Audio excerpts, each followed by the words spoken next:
Merci, Madame la Présidente. C'est difficile en 5 minutes de résumer 28 ans d'engagement politique, 28 ans de service public. Mais avant de le faire, je veux dire tout le bien que je pense de l'allocution du leader, député de Borgia, la sincérité et ma propre émotivité quand je vois les liens qui peuvent unir des gens en politique.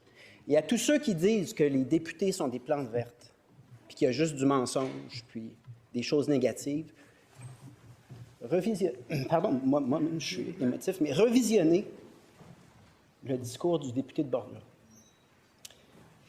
Il y a du beau en politique. Il y a des convictions en politique et malheureusement pour nous tous, il y a des désaccords. Donc, 28 ans de service public, comment le résumer? Bien, moi, je résumerais de la manière suivante. Le premier ministre du Québec, François Legault, aime profondément le Québec. Et si on a à résumer, c'est ça qui me vient à l'esprit. Tout le reste découle de ça. Il aime profondément les Québécois. Et malgré nos désaccords profonds sur ce que l'avenir doit nous réserver, jamais j'ai douté une seule seconde de sa sincérité dans cet amour du Québec. Je dois parler de ses débuts en politique parce que c'est au Parti québécois. Je pense que je ne me trompe pas si je dis qu'il a fondé les débuts puis l'ensemble de sa carrière sur son idole qui est René Lévesque. On se souvient tous de cet homme d'affaires déterminé, la vedette du Parti québécois qui arrive d'Air Transat, devenu ministre de l'Industrie avant même d'être élu, se voyant confier les plus gros ministères, éducation et santé. Je vais prendre un moment donc pour le remercier d'avoir été 10 ans à la cause du Parti québécois, à la cause de la souveraineté du Québec, là, puis on a des désaccords, là, je pense que les gens à ce stade-ci sont au courant, mais quand même, c'est une contribution qui m'a guidé là, dans une large mesure. Donc, on raconte sur François Legault qu'il était un des plus passionnés, un des plus décidés sur la question de l'indépendance, et je ne doute pas que ce soit vrai. Et parmi son héritage, il y a une grande partie de sa vie qui aura été consacrée quand même à faire du Québec un endroit où on décide par nous-mêmes, entièrement, un pays normal. Et on ne pourra jamais dire que le premier ministre n'a pas essayé, n'a pas consacré tous les efforts. Et dans le fameux budget de l'an 1 qui nous a amené à un nombre incalculable de questions et de réponses, quand même, je mentionne sa pédagogie et son courage, puis le fait que largement, le travail que nous, on a entrepris, c'est celui du premier ministre et que son travail à l'époque était bien fait. C'est un travail qui est non pénible et il l'a fait. Ensuite, après son passage au Parti québécois, il a fait un choix, puis c'est un choix que je respecte, c'est celui de fonder la CAQ et de poursuivre son engagement à travers une autre idée, celle de faire des gains pour le Québec à l'intérieur du Canada. C'est un choix qu'il a fait en espérant réaliser d'importantes avancées pour les Québécois et les Québécoises sur le plan de leur autonomie collective. Je veux souligner avec beaucoup de sincérité l'exploit remarquable qui consiste à créer de toutes pièces une nouvelle formation politique, puis en l'espace de 7 ans de la création du parti, prendre le pouvoir.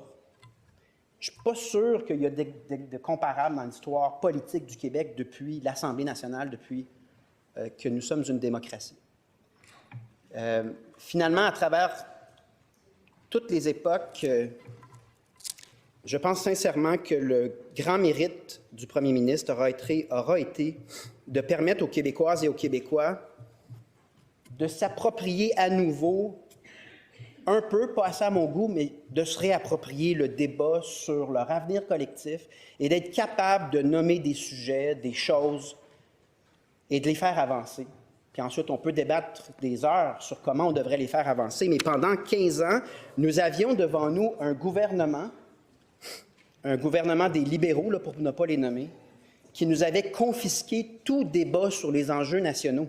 Rappelons-nous que c'est là qu'on était. Confisquer ce que nous sommes comme peuple. La discussion sur notre avenir venait avec des sermons, même une culpabilisation de notre différence et de nos choix démocratiques qui sont différents de ceux du Canada à certains égards. Nous avions à l'époque un gouvernement qui niait la précarité du français, et qui trouvait davantage de suspicion dans la défense de notre identité, qui présentait en fait la laïcité, la planification de l'immigration, le français, comme les preuves des braises de l'intolérance au Québec. Bien, le premier ministre a changé la donne. Et il a apporté ces sujets-là, puis on a été capable d'en discuter et ce sont des lois aujourd'hui. On en a débattu longuement, mais ça doit être nommé. Il aura fait en sorte que la normalité, ce soit à nouveau défendre notre nation, travailler pour le Québec, dans sa spécificité, dans sa différence. Et je veux dire merci pour ça.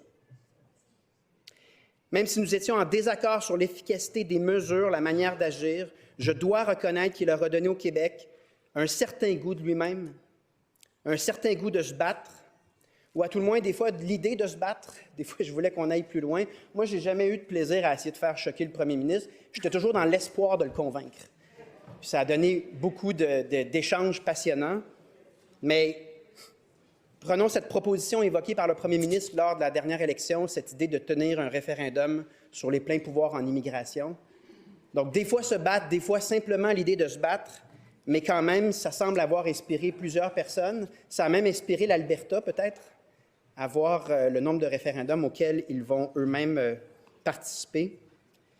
Bref, un certain goût de rêver mieux. Minimalement, on peut tous s'entendre sur un goût de relever la tête. Relever la tête. Et je veux le souligner. Madame la Présidente, les seules fois que j'ai réussi à faire rire le premier ministre, c'est lorsque, durant la pandémie, il y avait des rencontres hebdomadaires entre les chefs et que je lui faisais des blagues sur Justin Trudeau. Encore aujourd'hui, je dis Justin Trudeau et je vois sa réaction. 6 années à se côtoyer à titre de chef respectif de nos formations politiques. François Legault a été péquiste, il a été caquiste, mais je pense qu'il n'a jamais été militant libéral, ni du PLC, ni du PLQ. C'est un bleu et le hasard ce matin fait en sorte qu'il y avait un vote sur la laïcité. Il y avait 76 votes pour et c'était le vote des Bleus. Donc, je lui avais promis une question. Je lui pose la question, mais c'est une question pour laquelle il y aura une réponse peut-être un jour, mais je repose ma question. Que retient-il de sa tentative de faire des demandes dans le Canada? C'est une question qui est fondamentale pour la suite. Je vous pose la question, puis un jour, peut-être aussi, on pourra avoir une bière ensemble, mais je continue d'espérer. Viendra un jour où, peut-être comme on a rêvé souvent, il l'a dit souvent, on sera tous unis. Nous avons été unis ce matin dans un vote. Et j'aimerais terminer sur une chose qui est sous-estimée dans le parcours du premier ministre. C'est l'instabilité dans le cadre de laquelle le 8 ans comme premier ministre de François Legault a eu lieu. C'est-à-dire que 8 ans où on peut dire que plusieurs choses anormales se passaient et le premier ministre devait garder le cap. 8 ans de bouleversement. Et durant cette période de pandémie et de situation géopolitique incertaine, il y avait un premier ministre qui, chaque matin, était là, tous les jours travaillait, et cet aspect vaillant, fiable, hyper travaillant, j'ai toujours eu une sincère admiration pour ça. Ça a marqué les gens durant la pandémie, mais si vous avez donné, Monsieur le Premier ministre, 28 ans de votre vie au service public, c'est toujours avec cette vaillance, et c'est une qualité que j'admire, et je vous le dis avec toute la sincérité du monde. Donc, c'est aujourd'hui la fin d'un parcours politique impressionnant pour le premier ministre, mais j'ai la certitude que ce n'est pas la fin d'un engagement profond envers le Québec. Et moi aussi, un jour, je la veux, ma bière, avec François Legault. Et donc, merci pour tout, Monsieur le Premier ministre, avec beaucoup d'admiration.